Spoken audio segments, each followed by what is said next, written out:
Tɔɲare cɛ ni muso denmisɛnnin mabakɔrɔ Amadu El Konare foli ni tani an b'o di Bamako n'a lamini bɛɛ lajɛlen ma kosɛbɛ y'an sigilen kunnafoni kɛnɛ kan fɛn min ye fasiri kɛbaw ye dabaji karamɔgɔ an bɛ foli ni tani k'u ye sabula ŋunu tɛ sansɔrɔ jurukɔ foli ani tani an b'o ta ka lase Dankɔrɔba ma n'o ye Elaji Daba Tunkara ye an karamɔgɔ Dankɔrɔba in a bɛ wuli ka jɔ la mawuludu selen don fɛn min ye Bamako bannaw ye Ba Seydou Sila Manju Sɛnpara fo ka se Seydou Nandume ma olu ka jɛgɛw tilapuma selen don o de la dabati ka ye o an ko kan wa jɛgɛw tilapuma de sera kuma cɛ de o ma ale bi yaala bureau ni bureau a niyɔrɔ ye jaga min ye k'o minɛ dɛnɛni mana min fɔ Bamanjingo la a lɔnbagalajɛ k'a fɔ o ma min foli ni tani d'a ma o bi bɛn cɛw k'a ka garibonbalani a k'a da wa kosɛbɛ ko Ala k'a ɲuman segi kalandenw yɛrɛ ka bɔ a nu ma bi Fatiya o tɛ Elaji Daba Tunkara bolo a tɛ ne bolo a bɛ belebele bolo n'o ye Elaji Baare ye Baare salamu alaikum wa alaikum salam wa rahmatullah ayiwa bisimila Baare bi Fatiya kala an ka sɔrɔ ka don kɛnɛ kɔnɔ أعوذ بالله من الشيطان الرجيم آمين بسم الله الرحمن الرحيم آمين الحمد لله رب العالمين آمين الرحمن الرحيم آمين مالك يوم الدين آمين إياك نعبد وإياك نستعين آمين اهدنا الصراط المستقيم آمين صراط الذين أنعمت عليهم غير المغضوب عليهم ولا الضالين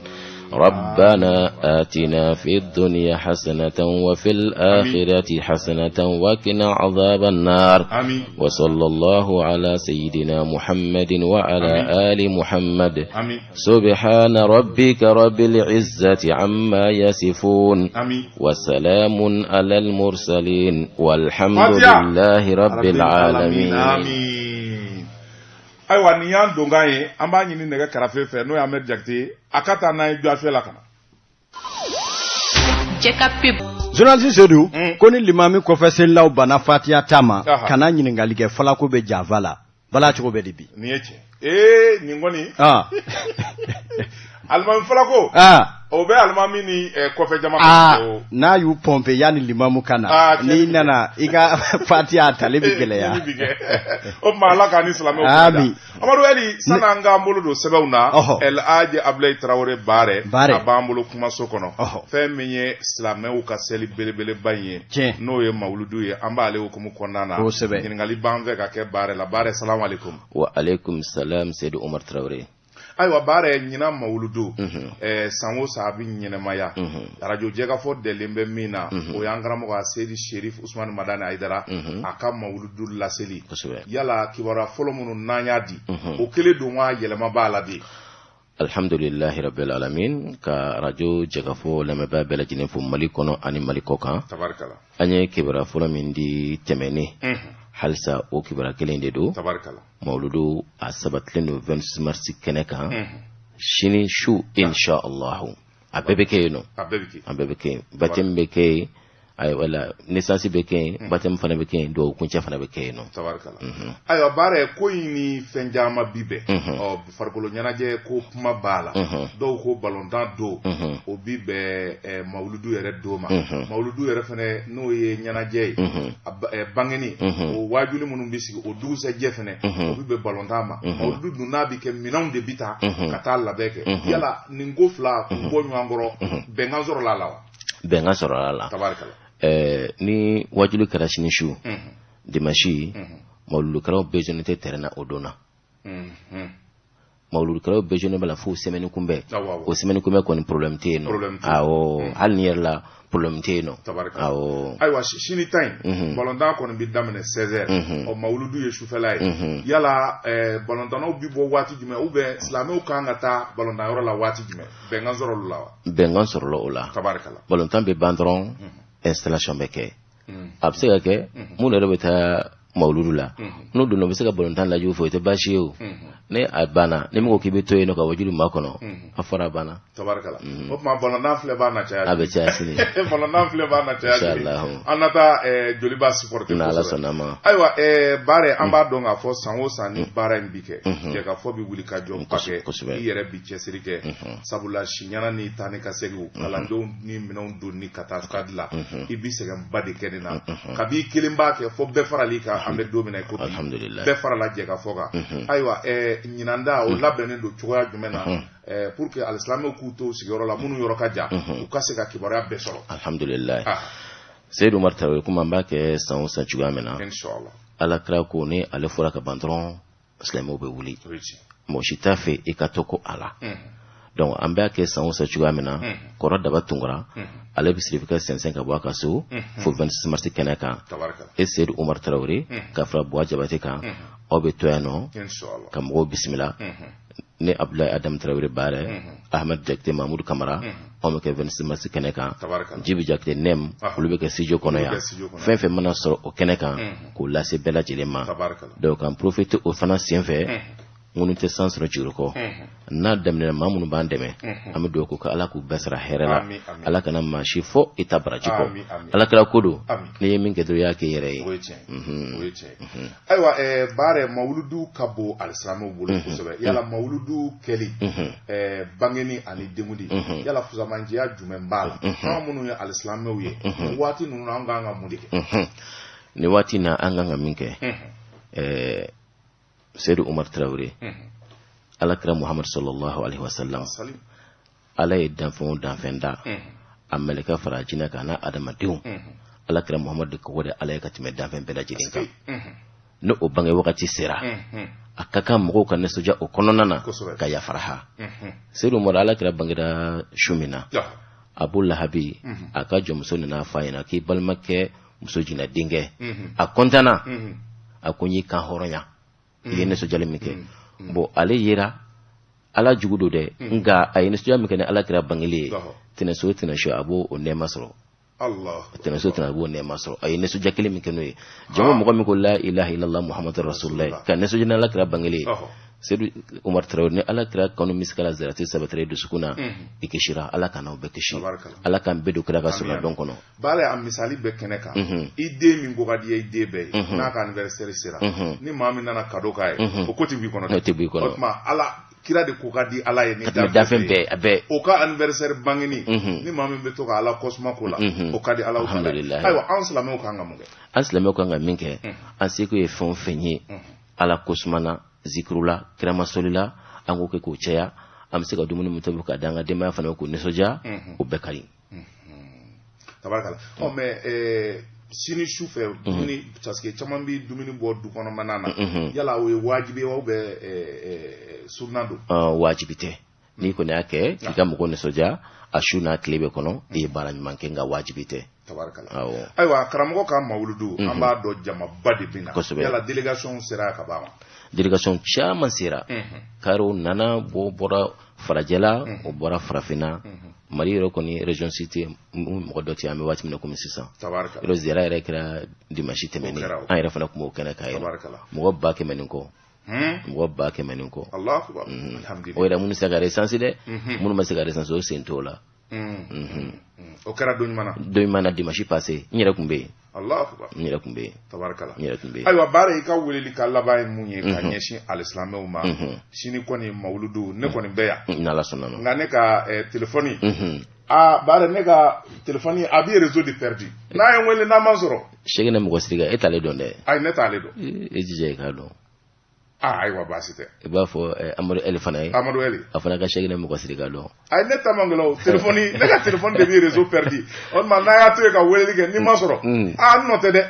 ibe soro aywa basite o ma wele ka nyeshi al-islam na la sonama inshallah donc mo ko ni useko ke amana baramke do alhaji batama ke tamromu alita ladai tabarakala habiso franci ala kanasa fanta nyari kusugu ala kanusa Amadou Traoré douane ala kanasa mon babo franci Ali Ousmane Daw impôt secrétaire général afane ko kala kajatu sangari kala kanu besra herala ala kana mashi fo ita bratiko may munkuru mai kone wago munkuru ka mai abela jeli seke muku ka befu ka do ke be ka nyini ala fe kiyama jodo andara ala kala ka so amai ka nyini ala fe awmunu kloba nani watina kiyama jodo ala kanina o bedu kala ka suna don kono fangani baro ka arjine kono ala ka no ya aywa bare halisa ni mamunu mba fe ka demenge bara im manogo ibe hakili jiginge numero la ni bise ka nyana soro chogo nala son ne ka orange 76 42 89 22 76 42 89 22 numero kilindo amayelema awa mayelema tabarakallah ala kan wasa ala kan ni sala merci aba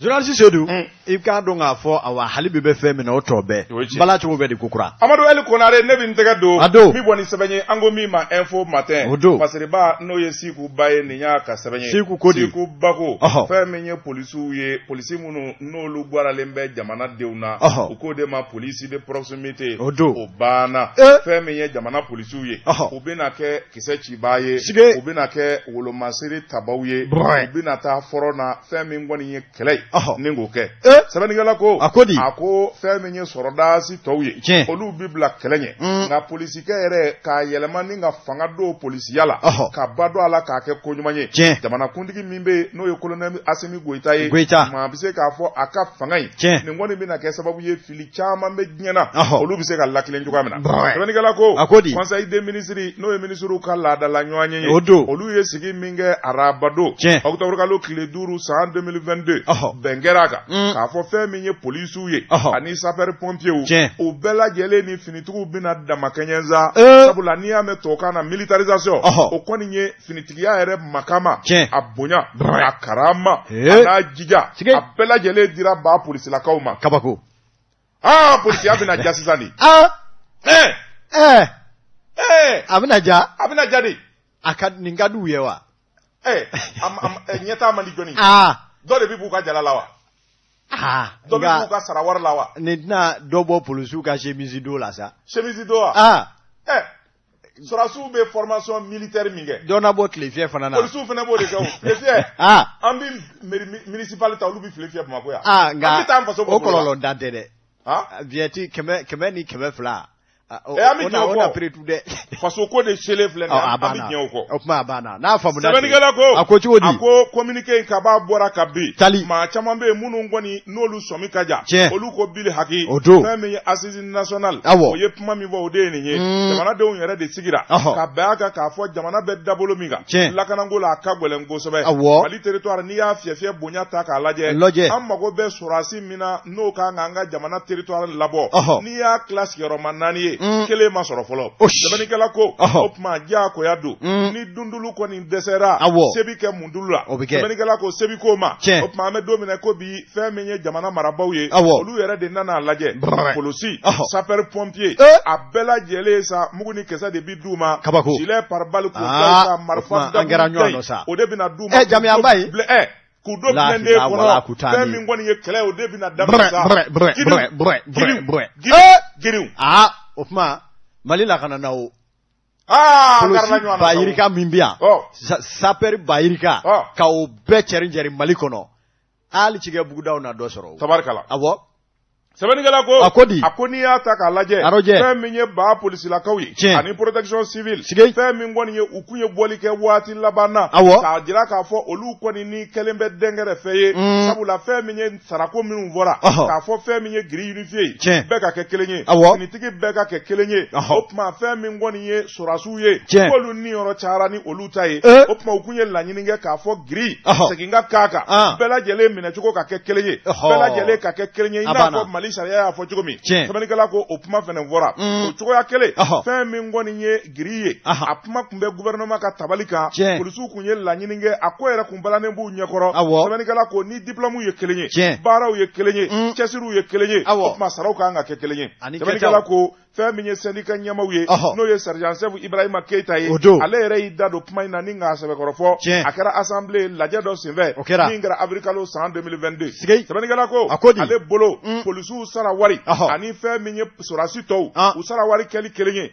diyagoya don jamana ma o sabu y'a kɛ polisiw bɛ jija ni cɛsiri min kɛ jamana kɔnɔ o dɔnnen bɛ sɛbɛnnikɛla ko a ko n'i y'a ta k'a lajɛ fɛn min ye sapeur pompier maaw ye olu fɛnɛ bɔra o nɔgɔnni na olu y'o ɲɔgɔn na kuma wɛrɛ fɔ sɛbɛnnikɛla ko an bɛ don min na ko bi jamana ka kɛ jamana tilennen ye ka bɛɛ dama ka ɲa o sira fɛnɛ tɛ sɔrɔ cogoya si la ko jamana mago bɛ sapeur pompier ni polisiw la a ka mugu ni kisɛ d'u ma u yɛrɛ ka taa kɛlɛ kɛ sɔrɔdasiw bɛ danganiya min kɔnɔ u yɛrɛ bɛ bila o kɔnɔ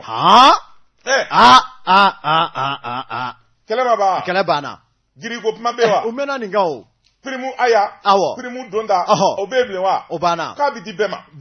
maa o maa k'i ye tenitigi ye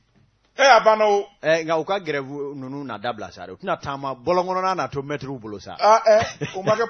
finitigiw ye n k'u kɛra sɔrɔdasiw ye syndicat 14 dun b'u la dɛ sɛbɛnnikɛla ko a ko n'i y'a ta k'a lajɛ fɛn min kɔni ye polisiw ye syndicat camanba de don o don dɔ bɛ bɔ don o don dɔ b'a fɔ n b'a kɛ tan syndicat yɛrɛ a tun bɛ ɲini ka lagosi polisilakaw fɛ sabu ni polisikɛ fila ye ɲɔgɔn ye n'u kɔnɔna dɔrɔn u bɛ syndicat sigi sɛbɛnnikɛla ko a ko an bɛ don min na ko bi u jo don sabula u ka sariya min bɛ yen n'o ye statut ye o b'u yamaruya ka syndicat kɛ hali ni kɛmɛ ka d'u ye u b'o kɛ nka jamana filɛ ka taabolo min da nin ye projet de loi bɛ taa da CNT ka tabali kan ni polisiw kɔni député minnu bɛ yen n'o ye CNT membre ye n'u y'u bolo kɔrɔta k'a fɔ loi votera o yɔrɔnin bɛɛ lajɛlen polisiya a makaama fɛn fɛn bɛ u la ani sapeur pompier la a bɛɛ lajɛlen de bɛ fara ka b'u la k'u kɛ sɔrɔdasiw ye ka marifaja d'u ma ka u dɔw fili fɔ duwaza k'u kɛ sɔrɔdasiw ye a banna ni ma sera sago ye ni fana a na ja dɔw ye sa o u kana ɲinɛ dɛ les agents pénitentiaires les surveillants de prison Konate ninnu ni amaw dele a y'olu bɔ a la colonel Sidibe ninnu a y'olu bɔ a la Bobu ni Arbo ninnu ani Gindo ninnu ayi a y'olu a y'olu to kasobo kunna ye a y'olu to yen fɔlɔ awɔ an ka waati kɛ ta fɔlɔ a y'olu to kiri ministre ka hukumu kɔnɔ olu ka waati kɛ fo ka Arbo sigilen yɛrɛ sisan n'o kɛra e ko a laban kaso kɔlɔsi na gɛlɛya yan dɛ maa min ɲɛ tɛ Ajala Dani ni Gawo cɛ i tɛ nin kuma bila nin kuma bila dɛ n'o tɛ premier cabinet ti sɔrɔ bilen ne ti taa yen cabinet bɔra yen hali ne ma taa politique n'o tɛ an b'aw yɛrɛ ye an bɛ maanifiya kɛ téléphone na ne ti taa olu ka militariser olu ka taa a tɔ bɛ ɲɛ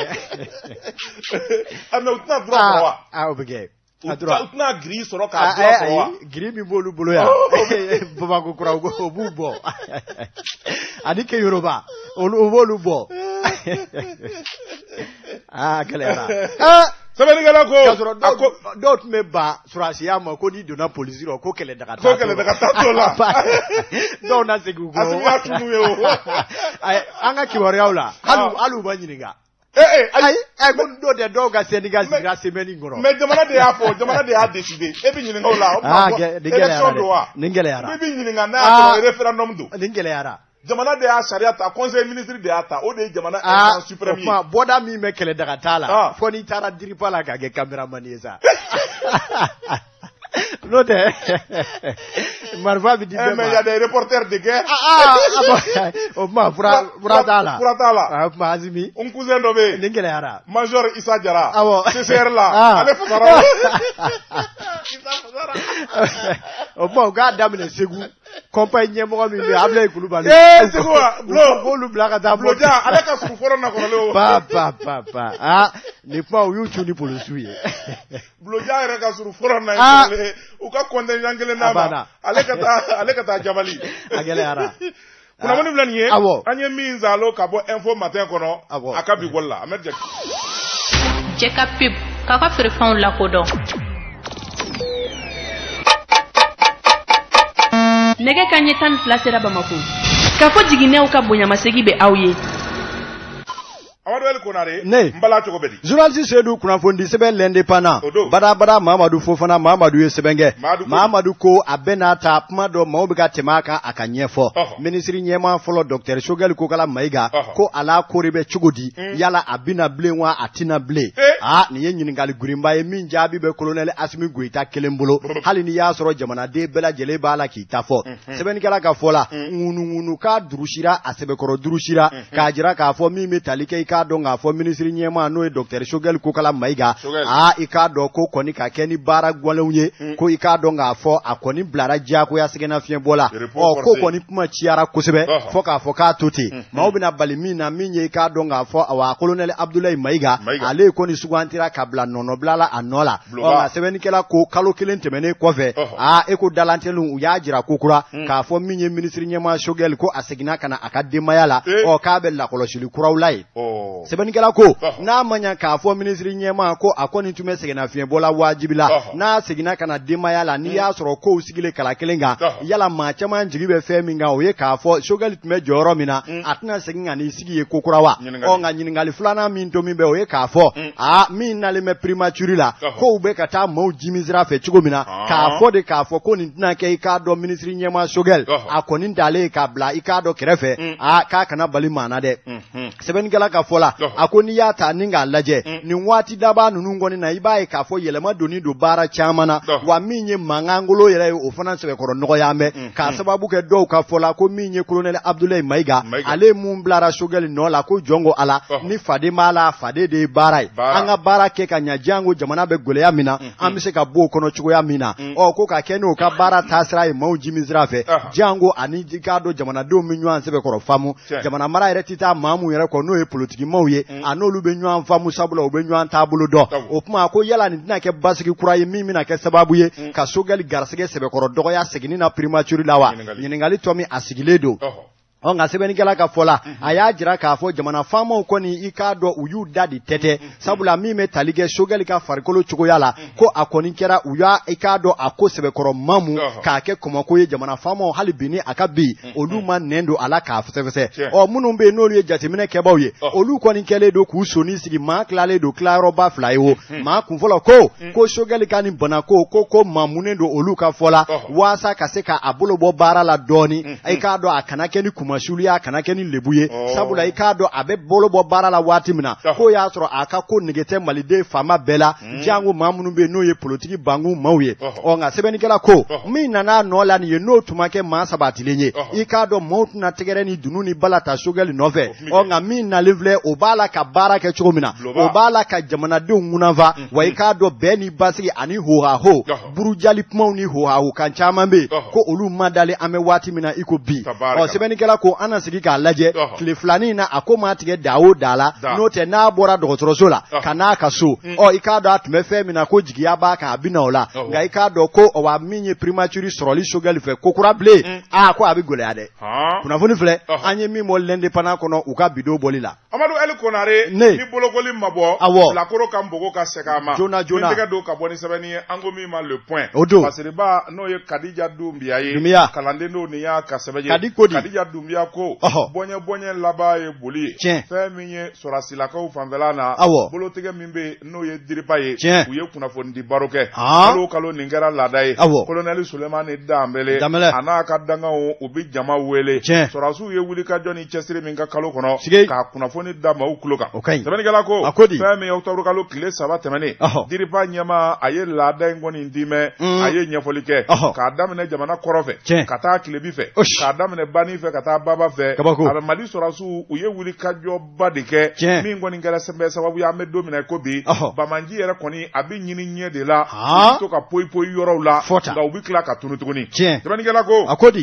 a ko n'i y'a ta k'a lajɛ salon ɲankuma fɛn min kɔni ye sɛnɛw ye olu ma se ka kɛ fɛn min ye an balimaw ye minnu bɛ Moti jamana camancɛ la jamana marabolo wɛrɛw fɛ bɛɛ lajɛlen balila sɛnɛ na k'o sababuya kɛ Bamanji jugu olu ye fa bɛɛ lajɛlen nege bɔ sɛnɛkɛlaw la faali jugu bingani k'u bololafɛnw daraki ka sow jeni ka baganw jeni o kɔni kɛra sababu ye fɛn min ye kɔngɔ ye k'a don jamana kɔnɔ nka ɲinan ka kɛɲɛ ni armée ka wulikajɔ ye l'armée monte en puissance baara minnu kɛra armée fɛ olu nana kɛ sababu ye hali ni sɛnɛ ma se ka kɛ yɔrɔ dɔw la nka yɔrɔ caman kɔni bɛ yen basigi kɔni nana ye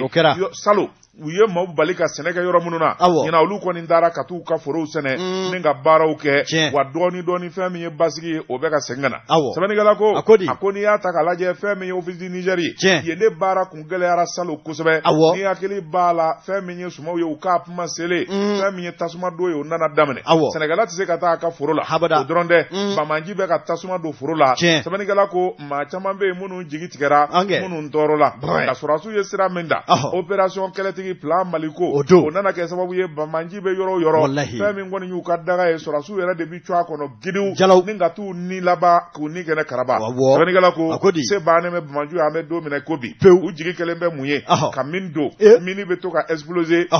i hakili latigɛlen i tɛmɛ dɔ gansan i bɛ yɛlɛ mini kan a bɛ exploser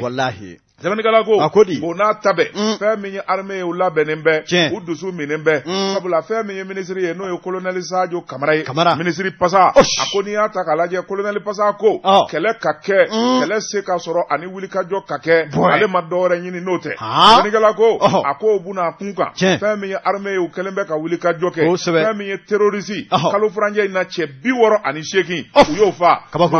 maa 156 u y'o ɲɛnɛma minɛ k'o siri dew ka t'o di kiiri tigilamaw ma bɔmu min n'u y'a don dugu jukɔrɔ 32 an ka sɔrɔdasiw y'u sen da o bɛɛ lajɛlen kan ka exploser bob ka taa n'u ka sira fɛ sɛbɛnnikɛla ko maa 12 Mali armée la olu kɔni ni tora maa 17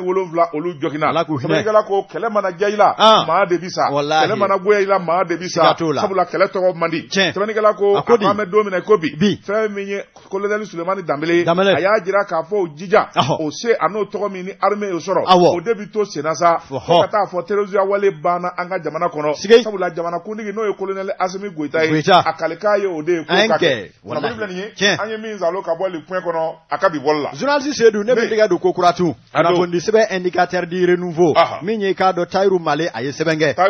Tayiru Male ko an bɛ don min na i ko bi ni wulikajɔ ma kɛ su man di tile man di Bank of Africa nin banki in cogoya bɛ maaw da kosɛbɛ wa i k'a dɔn tile 2 in na dusuma kasaya de y'a baarakɛlaw ta ye a ko min ye kunungo u ka lapasa jɛkulu maaw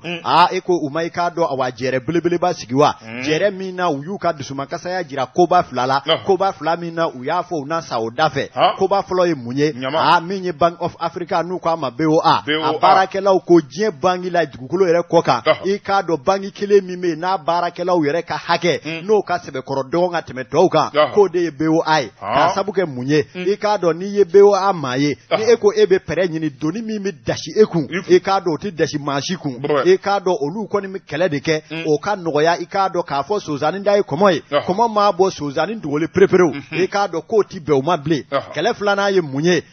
Bank of Africa a syndicat ko min ye u kɛlen don ka kurutu dɔ de kɛ u ka banki cakɛla kɔrɔba dɔ bɛ yen ko min ma Abdoulaye Fofana k'o ye bamanɲingurunba ye i k'a dɔn u b'a fɛ de k'o wajibi lana ni ka n'o cogo ko banki kunna ko n'o de kɛra ko i k'a dɔn n'i ko falideni mɔka ko n'a sara o y'a bɛɛ banni ye ni Abdoulaye Fofana nana i k'a dɔn ko Bank of Africa k'o de y'a dakolo cilen k'a filenkolo ci k'a sababu kɛ an ka ŋanamu an ka nafolo bila numanfɛ jufa la k'o ka teli a fɛ ni fɛn bɛɛ lajɛlen sɛbɛnnikɛla ka fɔ la min ye syndicat u ka maa ɲɛmaaw u y'a sɛbɛkɔrɔ fɔ dɛ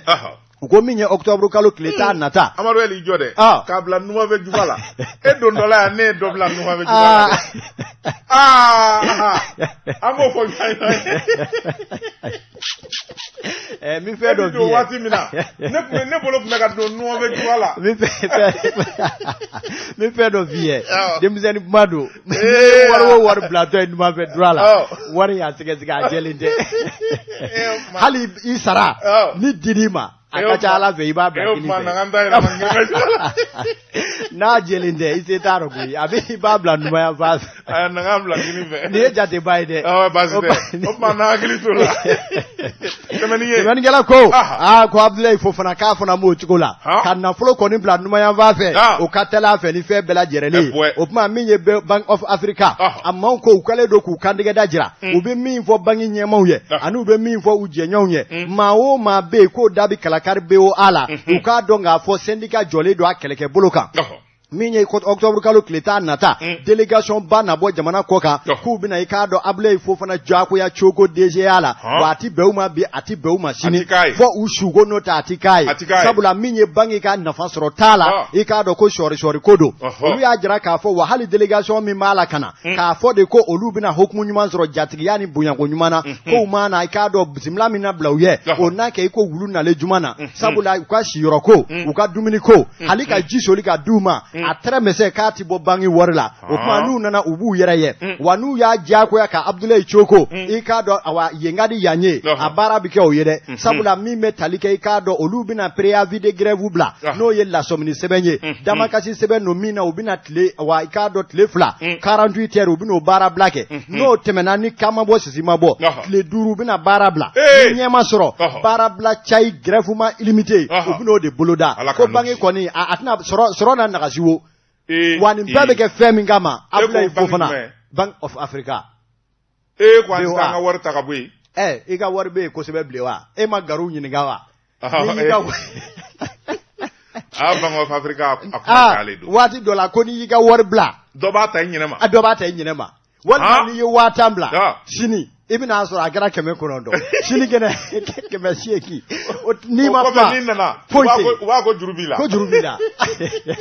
o tuma ko Abdoulaye Fofana mana ko a tɔni de b'a dɔn o ye o tuma kunnafoni filɛ an ye min bɔ i k'a dɔn indicateur kɔnɔ u ka bidon bɔli la Amadu Ali Konare ne bɛ n tɛgɛ don ni bɔ ni sɛbɛn ye an ko min ma la révélation ko dogolenw k'u da kɛnɛ kan Amadu tɛ danjɔgɔ i to ama nin y'a ka sɛbɛn ye Amadu tɛ danjɔgɔ ko a bɛɛ n'a ta ni bɛɛ tori gɛnfɛn bolo dɔ ta bi taa n'a ye Bamako Kɛɲɛba sirako in a guwannen bɛ fɛn min ye sira in y'a sɛbɛkɔrɔ tiɲɛnen bɛ wa a kɛlen bɛ sababu ye fɛn min ye kɔlɔlɔ caman ye dugu minnu bɛ sira fɛ k'a daminɛ Kati ka tɛmɛ Nɛgɛla fɛ ka taa kita fɛn min ye nin sira maaw ye don o don attaque de bɛ kɛ don o don tɔɔrɔ de b'u sɔrɔ sɛbɛnnikɛla ko a ko n'i y'a ta k'a lajɛ fɛn min ye sira ye sira in jɛnnen bɛ fɔ ka taa fɔ k'a to ten ka bɔ Bamako ka taa Kɛɲɛba a sira tiɲɛnen bɛ fɛn min y'a lakali ye n'i y'a lakali cogo cogo a ka jugu n'o ye sabula gidɔrɔn finman min b'a la sira can kojugu gidɔrɔn finman yɛrɛ wulila ka bɔ yen pewu ka se n'a kɛ siraba bilen n fana bɛ dɛbɛnni de d'a kan kusi kelen i ni kusi de don voilà Kɛɲɛba ni sanuma yɔrɔ ba ni yɛrɛ ye maloya ko de ye sɛbɛnnikɛla ko a ko n'i bɔra Kati dafɛ kaba k'i kun da Nɛgɛla kan fɛn min kɔni ye tɔɔrɔ ye o de daminɛna sira tiɲɛnen bɛ fɛn min kɔni ye ka bɔ ka se Kita o ka jugu n'i bɔra Kita fɛnɛ Kɛɲɛba o ka jugu o ye juguya da ye sɛbɛnnikɛla ko an bɛ don min ko bi nin sira tiɲɛni kɔni bɛ kɛ sababu ye fɛn min ye bolimafɛn fɛn o fɛn n'a bɛ sira kan a bɛɛ bɛ tiɲɛ baasiw bɛ attaque kɛ jamana bi sɔrɔba de perdre sira in na o tuma waati dɔ sera wulikajɔ ka kɛ min bɛ se k'a to i ka se chauffeur transporteur jamana den minnu bɛ sira kan olu kɔni ko ni Kɛɲɛba ta kɔni bilari kan dɔgɔkun kelen ji dɛ a n'a dumuni n'a burujala mobili ka mobili kɔnɔ dɛ yanni Kɛɲɛba i bɛ dɔgɔkun kelen de kɛ Kɛɲɛba an kɔrɔ yan Kɛɲɛba t'an kɔrɔ yan ye bilen dɛ o kuma a gɛlɛyara an kɔrɔ yan ni sira bɛ yen ni sira tɛ yen Kɛɲɛba t'an kɔrɔ y'a bilen dɛ dɔgɔkun kelen sɛbɛnnikɛla ko Kɛɲɛbakaw kɔnɔna guwanna u t'a dɔn u ye min kɛ sabula fɛn min ye Kɛɲɛba ye sanu bɛ yen Marijanɛ bɛ yen lulu bɛ yen fɛn min ye uranium o bɛ yen pétrole bɛ yen fɛn sugu bɛɛ lajɛlen bɛ Kɛɲɛba nka Kɛɲɛbakaw kɔnɔ guwannen bɛ u tɔɔrɔlen bɛ fɛn min ye sirako ye o y'u ka kɔnɔguwan belebeleba ye u ma dɔwɛrɛ ɲini ale ni nin sira tɔ min tora jamana ka wulikajɔ kɛ joona min bɛ se k'a to sira in ka dilan waati la jamana tun ye sugubulon dɔ dayɛlɛ sugubulon in kɔni dira cakɛdaw ma k'a fɔ baara bɛna kɛ conseil des ministres yɛrɛ da donn'a la nka o don ni bi cɛ sira kɔni a baara ma se ka daminɛ fɛn min ye sira kɔni ye don o don gɛlɛya de b'a kan o tuma Kɛɲɛbakaw kɛlen bɛ ka kulekan bɔ n'o bɔra yen sira wɛrɛw bɛ yen jamana kɔnɔ minnu nafa ka bon kosɛbɛ n'olu bɛ wulikajɔ ani cɛsiri kɛ jamana ye sabula fɛn min ye balo a donnini nakɔ kɔnɔfɛn donni ka don jamana kɔnɔ a bɛ tɛmɛ o sira ninnu de fɛ ka bɔ Buguni ka taa Garalo wala ka bɔ Darali la ka taa Kolokani fɛn min ye nin sira belebeleba n'u ye ka tɛmɛ daban fɛ olu ye sira belebelebaw ye jamana yɛrɛ kan k'i mago don fɛn minnu na sabula a bɛ kɛ sababu ye t'a dɔn donfɛnw dumuni balo ani fɛn wɛrɛ minnu bɛ yen u ka salo ka bɔ togodaw la ni ka faaba magwɛ maaw bɛ se ka baloko ɲuman sɔrɔ cogoya min na nin ye sɛbɛn ye an ye min zalo ka bɔ la révélation kɔnɔ Amadu tɛ Dansogo ale ka fasiri don journaliste Seydou ne bɛ n tɛgɛ don tuguni kunnafoni sɛbɛn Ciwara info min ye i k'a dɔn Isa Santra nin ye Isa ka sɛbɛn ye Isa ko a bɛɛ n'a ta i k'a dɔn jamana bɛ gɛlɛya kɔnɔ nga maa dɔw be minnu ye k'a dɔn ko lɔmagalajɛw ye olu ko an ka laada kɔrɔlenko ɲinɛngana k'a kɔ habada min ye k'a dɔn k'a fɔ awa karamɔgɔ dɔɔnikɛlaba min be n'u ko a ma Karimu Konare Karimu Konare ko a wulila deliko la kokura dɛ min ye k'a dɔn a kɛlen ko ka sigili kɛ ka jateminɛw bɛɛ lajɛrɛlen kɛ a y'a ye sa k'a fɔ waasa Mali ka bɔ sibi jukɔrɔ kɔlɔ kɔnɔ hɛrɛ ni bɛɛ ani badabada lafiya o kana jamana in kɔnɔ i k'a dɔn ko a ye saraka dɔw ye dɛ misindura kwalen caman i k'a dɔn o ka da ni k'o kan tigɛ k'o joli bɔ jamana ye i k'a dɔn waasa jamana yɛrɛ bɛ se ka kolo suman cogo min na a ko i k'a dɔn a ma maa kɔnɔ koyi a ma wari ɲini maa n'a ma sanu ɲini ale yɛrɛ kɔni ye i k'a dɔn turaba 5 minɛ i k'a dɔn sibirido k'olu da joli la ka ban awɔ karamɔgɔ ka saraka ye a yɛrɛ ka saraka bɔ a yɛrɛ ye misindura 5 wa o y'a daminɛ de ye dɛ sabula min ye i k'a dɔn ko yɔrɔ jɔnjɔnba 3 de bɛ Mali cogoya la minnu ye i k'a dɔn yɔrɔ taamalen yɔrɔ sahalenw ye i k'a dɔn misi kan ka fa yɔrɔ mun na ni k'a joli bɔ a ko yɔrɔ fɔlɔ i k'a dɔn Kulikɔrɔ i k'a dɔn Sikaso ani Hɔnbori o tuma min ye Sibikaw fɛ octobre kalo tile gale a kɔni ye 3 belebele kwale i k'a dɔn 5 a y'olu da i k'a dɔn ni k'o da joli la wa sogo tigɛ dɔwɛrɛ ye koyi k'a ni lahinɛ ni k'a lase an ka jamana ma ni o ye Mali ye waasa Mali bɛ se ka kolosuma k'a daminɛ Kayi ka taa fɔ Kidal k'a susa fɔ ka taa Menaka ni Tawudeni bɛɛ lajɛlen bɛ se ka hɛrɛ ani baden sɔrɔ cogoya min na a ko nin y'a daminɛ de ye koyi sabula min ye wulikajɔ kuraw bɛna kɛ Sibi tɛmɛnen kɔfɛ Kulikɔrɔ mara la Sikaso ka taa Hɔnbori i k'a dɔn wa misindura a bɛ taa kan tigɛ fɔ ka taa se misindura 20 n'a kunkanfɛ waasa ka se ka Mali basigi a ko jamanajɔ la min ye n'an y'a bɛɛ to ko an ka jamana faamaw kɔni olu b'u se n'u damayira la nka min ye bolokɔnden kelen ti bɛlɛ ta jamana Mali ye tabiya jamana de ye bɛɛ k'i jɔ i jɔyɔrɔ la min ye i k'a dɔn chrétien dinɛ na l'église kɔnɔ olu bɛ delili kɛ i k'a dɔn alisilamɛw bɛ kɔlɔsi sama minnu ye ɲɛfilatigiw ye min ye i k'a dɔn fɛn o fɛn bɛ se ka bɛɛ ani kelenya sabati jamana kɔnɔ bɛɛ k'i jɔ i jɔyɔrɔ la o tuma ko hakilina in bɛ tali kɛ o de kɔnɔ. ne ko a tɔgɔ dɛ karamɔgɔ Karimu Konare. Karimu Konare est-ce que ne bɛnkɛ in tɛ de jɛdugu la wa a b'a sɔrɔ dɛ bɛnkɛ Karimu don wa n bɛ taa bɛn nin ka ta o tuma i teliya dɛ n'o tɛ ne bɛ taa bɛn nin ka ta a ko fɔtɔ i kɔ dɛ o tuma min ye jɛkulu min y'a kɔkɔrɔ don nin ko in na o ye i k'a dɔn Dolo Yele olu de y'a tɛmɛ kɔkɔrɔ don ko in na sabula a kɛra o bɛɛ hukumu kɔnɔ kunnafoni filɛ an ye min mɔ Ciwara info kɔnɔ u ka bidon bɔli la an ka taa Tezara premier min wala te baramuso premier o bɛ bɛn flèche tɛ dɛ n ko Tezara wala te baramuso premier Sedu ko ni kogo pɛrɛnna basa bɛ don bala cogo bɛ di kokura Amadu Eli Konare ala kana kogo pɛrɛn ne bɛ n tɛgɛ don a don min bɔ ni sɛbɛn ye an ko min ma aujourd'hui o don fasiri kɛba a tɔgɔ de ye El Hadji Alu Badara Aidara ABH n kɔrɔkɛ don ABH ko a ko douanier ɲɛmaaw wulikajɔ ni cɛsiri ani jija baara sabatira fɛn min ye directeur général des douanes Amadu Konate ka bɔ Kɔlɔnjɛba fɛn min kɔni ye wulikajɔ ni cɛsiri ye Kɔlɔnjɛbakaw ka den a taara min kama baara bɛɛ ka sabati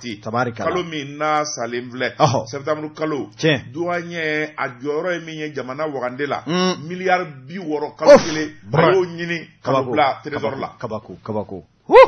kabi douane la hila wala kutani du jamais vu dans l'histoire du Mali jango Mali bɛ nin gɛlɛya min kɔnɔ kalo kelen miliyari 60 la hila wala kutani ka Konate cɛ nga ɲini k'a ye fɔta Amadu Konate an b'a ɲini n'a m'a ɲini anw b'a ɲini a tɛ ye Kɔlɔnjɛba de ayi Kɔlɔnjɛba Sidiki Ba Konate de b'i ye ale de ko ma k'a dɔgɔnin don o tuma a banna ni Sidiki b'i ye ka ban Sidiki b'i ye i ka mu jata fana ye o ka fisa i la i ka mu Sidiki ye o tuma a gɛlɛyara Sidiki wa a bɛ tubabukan ɲuman fɔ idée b'a la littérature a bɛ s'o la a bɛ se kuma ɲuman na nka liquidité tɛ b'a tɛ sɔrɔ a tɛ se ka maa sɔrɔ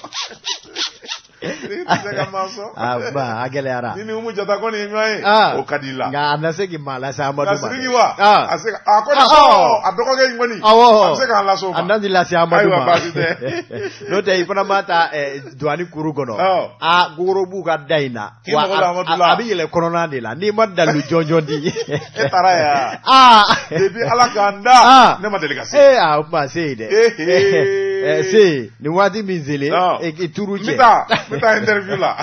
sɛbɛnnikɛla ko ako douane ɲɛma Amadu Konate yala suba don wa a ka gundo ye mun ye sɛbɛnnikɛla ko ako a ye nikura min fiyɛ douane na waati la waati min ka gɛlɛn embargo waati sanction waati daw tugulen bɛ samiya donnen bɛ ko bɛɛ gɛlɛ yalen bɛ lakana bɛ kɛrɛtɛtɛ nka miliyari 60 ala nin bɛ baara ɲɛjɔ ala ni jamana kanu a y'o ɲini a n'a ka cɛdenw ka o kɛ jamana trésor la gobo k'i di min ye fo ka bɔrɔ fa fo ka trésor siman fo ka yɛrɛ o de la trésor ma ka kuma ka suma sisan. O ka kuma ti kuma sisan o. Waati dɔ la i tun bɛ mankan mɛn saraw ma kɛ fɔlɔ nin bɛɛ nka trésor baarakɛla a bɛɛ da dile tɛ tɛ. Sara k'a kɛcogo la. Dɔ i da ma sonyɛ k'a fɔ ko pour la toute première fois ko ka sara kɛ ka prime sara ka tila ka wari tɔ kɛ bɔrɔ la k'a da se. O de kɛra. Aw ma ne ko n ko kuma n ko wari dingɛ kura jumɛn bɛ Mali bolo. Amadu de bɛ yen wari dingɛ de bɛ Amadu bolo. Amadu kunna anw bɛ taa n'a sɔrɔ Jérôme Jarala an kɔnɔ an bɛ na an n'an zoma bɛɛ. N'an kun bɛ se ka se yen. Sɛbɛnnikɛla ko a bɛ ɲɛ o. Ayi ne bɛ sama. Ni tɛmɛna ka di ko n'a sɔrɔ dama la i kana taa an ka ko ɲɛtɔ tiɲɛ. A ma fɔ ko ɲɛnɛ ma jakuma ta yɔrɔ jɛ don k'a bɛ dɔ kɛ yanni karamɔgɔ daba ka na daba ma na ne bɛna fɔ cinquième position de la. Sɛbɛnnikɛla ko a ko di. A ko baara tɔ k'a ɲɛ sokura belebeleba min n'a baara kunjɔli daminɛna fɛn min ye colonel Amadu Traoré a nalen a ye wuli ka jɔ de kɛ min bɛ se k'a to fɛn min ye douane ka ɲɛmayaso in ye a ka ban joona sabula ni Konate ka cɛsiri n'a ka jija tɛ baara in foso fasalen don kabi i bɛ ka tile la taafa ma sɔrɔ a la nafa ma sɔrɔ a la nka a ti kalo kelen bɔ jamanakuntigi colonel Asimi Goita yɛrɛ taara ka t'o koromu kari o dɔrɔn tɛ Mali ni Laginɛ cɛ ka sira fura k'a jɛ passe fɛn min ye taa ni ka segin a bɛ se ka nɔgɔya cogo min o ma bɔ ka taa douane ka bureau yɛrɛ ka taa sigi Laginɛkaw fɛ yen Amadu Konate a y'o kɛ. A banna. Sɛbɛnnikɛla ko a ko n'i y'a ta k'a lajɛ fɛn min ye douane ɲɛma ye a ye ɲininkali ani wulikajɔw kɛ kɔlɔsi a y'o kɛ minisiri min yɛrɛ bɛ sɔrɔ ko kunna n'o ye ministre de l'économie et des finances o kɔni o y'a fɔ a ye ko n'a mago bɛ ko o ko la min kɔni b'a ka baara ɲɛ a bolo f'a kana dute dɛ dayɛlɛlen bɛ hali su 1 heure du matin n'a mago bɛ sɛbɛn la ale b'a bɔ k'a d'a ma sɛbɛnnikɛla ko o tuma a y'a laɲini minisiri fɛ maa dɔw ni maa dɔw bɛ mago b'olu la olu ka bila jɔyɔrɔ ni jɔyɔrɔ in na walasa baara tɔ ka ɲɛ bolo minisiri ko i b'a fɛ n k'a kɛ su in na wa n k'a to sini sago ma na a ko a tigi sago ye sɛbɛnnikɛla ko septembre tile 30 tɛmɛnen fɛn min ye minisiri ye a nana sɛbɛn bɔ ka bin maa dɔw bɛ yen minnu ye douane cɛkolomaw ye olu ye jamana kɛlɛkɛberew ye jamana jigi dalen bɛ minnu kan a y'u bila jɔyɔrɔ la inspecteur des douanes Ibrahim Hashim Maïga Amadou Traoré Mohamed Ould Ali sɛbɛnnikɛla ko n'i y'o ta k'a lajɛ olu kɛra douane directeur dangaw ye kɛrɛnkɛrɛnyana Buguni Bamako ani Moti arrêté wɛrɛ tara maa dɔw bɛ yen ni ka jɔyɔrɔ d'olu ma Barahima Ali Cissé Amadou A Maïga Umar Kasoge Umaru Kasi Abdoulaye Li Jigi Kumare Cissé Mamadou Saro John Saba Janga Mamadou Jabi Yakuba Katle olu kɔni taara ka kɛ contrôleur ye olu bi kɔlɔsili kɛ kɔnɔna na olu bɛ inspecteur de douane maa wɛrɛ bɛ minnu nomera Mohamed Alhussein Aghad Idrissa Bana Maïga Zumana Simaga Alassane Ag Asadek Mohamed El Mokhtar olu kɔni dara ka bila fɛn min ye douane ma olu kɛra inspecteur ye olu kun ye inspecteur olu taara ka kɛ auditeur interne directeur régionaux minnu dara ani directeur technique chef de bureau arrêté wɛrɛ tara n'o ye ministre ye k'a jira k'a fɔ maa minnu dalen bɛ inspecteur Ibrahima Konde o bilara Bamako douane kunna Bakar Abder Kader o bilara Kita kunna Aruna Dambele o bilara Buguni douane kunna Alassane Amadou Traoré directeur régional des douanes Sikasso Yoro Diallo o bilara Kucala douane ɲɛmaya la Umar Tangara o taara ka bila Segu douane ɲɛmaya la Sidi Yahya Ould Imamu o taara ka bila Gao douane ɲɛmaya la a ma dan o ma inspecteur des douanes Amidou Fakuru Bagaga o taara ka kɛ chef de bureau audit interne n'o ye basi ye o bilara o ɲɛmaya la o tɔɲɔgɔnkɛ Sidi Mohamed Ishrash l'ancien gouverneur là o taara il est douanier il est douanier ale ni Ampe ils sont tous douaniers o kuma a banna Ampe kelen Ampe est douanier office du Niger o kuma a banna MST il est douanier MST famana ne masa koyi Kuma ko an bɛ ka attaché est ce que MST yɛrɛ bɛ Mali la yan kuma a na kun ka mɔ bi o sɛbɛnnikɛla ko a ko n'i y'a ta k'a lajɛ fɛn min ye olu ye olu taara fɛn min ye Sidi Mohamed Ishras ale taara fɛn ka kɛ chef de bureau et relations publiques communication voilà a ɲɛ dɔnna sisan anw don yɔrɔ de ye Ishras ka yɔrɔ in ye ale mɛnna Kidali ale tɛ Bamako ko ninnu dɔ bɛ koyi anw kɔni an ka ciw de bɛ Ishras bolo i dɔgɔninw bi yan i t'u wele Ishras est invisible an bɛ taa dusu nɔfɛ dusu jire a banna e sɔr dusu an bɛ taa dusu nɔfɛ donna sɔrɔla awɔ an bɛ taa madame Ishras voir sɛbɛnnikɛla ko a ko n'i y'o ta k'o lajɛ maa wɛrɛw bɛ minnu bilara jɔyɔrɔ la fɛn min kɔni inspecteur Mohamed Ag Amedou sɛbɛnnikɛla ko o kɔni taara ni k'o bila direction relations internationales o bilar'o kunna Mamadi Mahamadani Tunkara o nana kɛ directeur des recettes statistiques Mamadou Sidibe a ko n'i y'a ta k'a lajɛ o y'a ka minɛnw ta ka taa directeur service information DSI o bilar'o la o ni journaliste information tɛ kelen dɛ o ye douane mago bɛ information technique de la ani minɛnw fɛngɛ citation o de a fɔ o de ma ko information kana taa yen an man kamana gan a ko la sa wa Jawo da bi douane yɛlɛ n'o da ɲinina i kana taa yen sɛbɛnnikɛla ko a ko tɛmɛnen ka bɔ yen directeur fɛn min ye DSI o bilar'o kunna directeur administration personnel o ma kɛ maa wɛrɛ ye koyi o taara ka di Ngana ma n'o ye Adama Sidibe sɛbɛnnikɛla ko fɛn min ye Jageli Jakite o taara ka bila direction renseignement lutte contre la fraude ale ka ɲi ye ayi o ka ɲi ye Jageli ni fila bila wari ma yɔrɔ la a ti sɔrɔ ale ka ɲi ya fila bilalen ka wari contrôler an tora la o n'a t'a bɔ yɔrɔ ka ban Jageli Jakite fila kɔni bilalen ka wari contrôler ayi a gɛlɛyara foyi ti tunu sɛbɛnnikɛla ko a ko n'i y'a ta k'a lajɛ fɛn min ye chef de centre formation perfectionnement Issa Traoré chef représentation douane ka bolofara min bɛ Dakaro Bakari Kuyate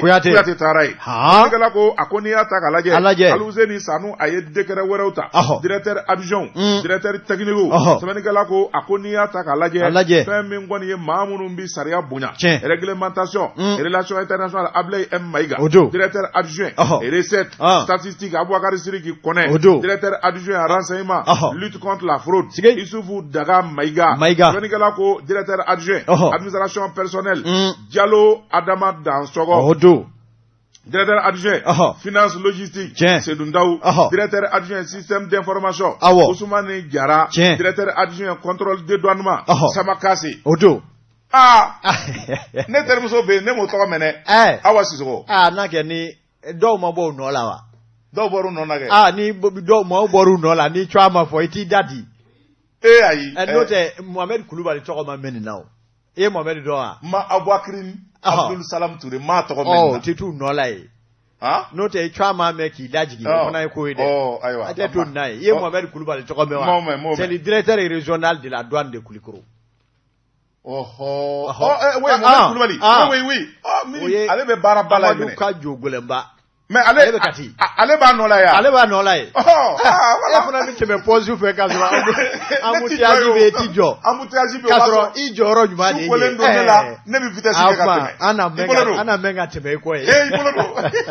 la priorité Seri Jara ale ye sɛbɛn kɛ a ko min ye i k'a dɔn Bamako région gendarmerie i k'a dɔn k'a fɔ colonel Youssoufu Oto Diallo danaya dara kan ka se ka i k'a dɔn a ɲɛmaya bɛɛ lajɛlen ta k'a d'a ma sɛbɛnnikɛla ko min bɛ tali kɛ i k'a dɔn k'a fɔ a ka baara n'u minɛ i k'a dɔn ni k'a don a bolo maa min bɛ yen n'o tun ye colonel major Seydou Kamisogo ale kɔni ko a ye waati min kɛ baara in na a y'a jɔyɔrɔ minɛ fa min ye i k'a dɔn k'a fɔ danaya kurakurayara k'a da i k'a dɔn colonel Youssoufu Oto Diallo baara ninnu bɛɛ lajɛlen kɛra gendarmew ka ɲɛmaaba n'o ye k'a dɔn k'a fɔ général de brigade Samu Mɛnkɔrɔ Jakite a kan ka tɛmɛ sira fɛn o fɛn fɛ i k'a dɔn kan 1 kɔnɔ u y'o baaraw bɛɛ lajɛlen sabati min ye arabadon octobre kalo tile 5 min ye k'a dɔn k'a fɔ min ye finitigilakaw ka gun kan généraux ka taa se colonelw ma u yɛrɛ dama u kumana ya kosɛbɛ jamana ka sariya ye mun fɔ baara falenw hukumu kɔnɔ u y'a don minɛnw na k'a bɔ a bɛɛ lajɛlen bɔda sira fɛ directeur général Samu Mɛnkɔrɔ Jagite a nana jɔ i k'a dɔn ka drapeau minɛ ni k'a ta k'a don i k'a dɔn awa colonel Yusufu Oto Jallo bolo ni kumakan mun ye olu filɛ nin ye dɛ a ko jamana ye danaya da i k'a dɔn k'a fɔ kamisogo kan ka bila yan a y'a se n'a damayira kɛ o danaya kurakuralen de filɛ i k'a dɔn anw ka ɲɛmaaya kɔnɔ ka da e fana kan o kuma an b'a ɲini i fɛ baara i k'a kɛ bonya ni karama ni sariya ni danaya jɔnjɔ kɔnɔ waasa danaya min dar'i kan hali b'a jigi a minɛ ka to a nɔ la o kuma a y'a ɲɛsin i k'a dɔn cɛden tɔw ma a ko aw minnu ye jalatigibaw ye officiers sous-officiers a ko jamanakuntigi bɛɛ lajɛlen cogoya la jamana ɲɛmaaw cogoya la i k'a dɔn danaya de dara i k'a dɔn colonel Yusu Oto Jallo kan ka bila aw kunna a mana aw bila fɛn o fɛn na su don tile don sanji kɔrɔ i k'a dɔn walima tile kɔrɔ aw b'a ka bila la a y'a baara kɛ bonya ani karama kɔnɔ i k'a dɔn o ɲininen don aw fɛ i k'a dɔn maa o maa bɛ n'o bɛ cɛsiri la gendarmerie gun kan k'a daminɛ jamana faamaw la fɔ ka se gendarmerie jalatigibaw ma min ye ɲɛma a y'a bɛɛ lajɛlen bila minɛ ɲuman kɔnɔ k'a jira k'a fɔ hali bi n'a ka bi cɛsiriw bɛna to sen na waasa hali bi laɲini minnu kɛlen don Mali kɔnɔ lakana nasaratigɛ la jango gendarmerie gun kan o baaraw bɛ se ka sabati cogo min na kunnafoni filɛ an ye min bɔ priorité la a ka bidon bɔli la Amadu El Konare waati gunna kunnafoni k'a datugu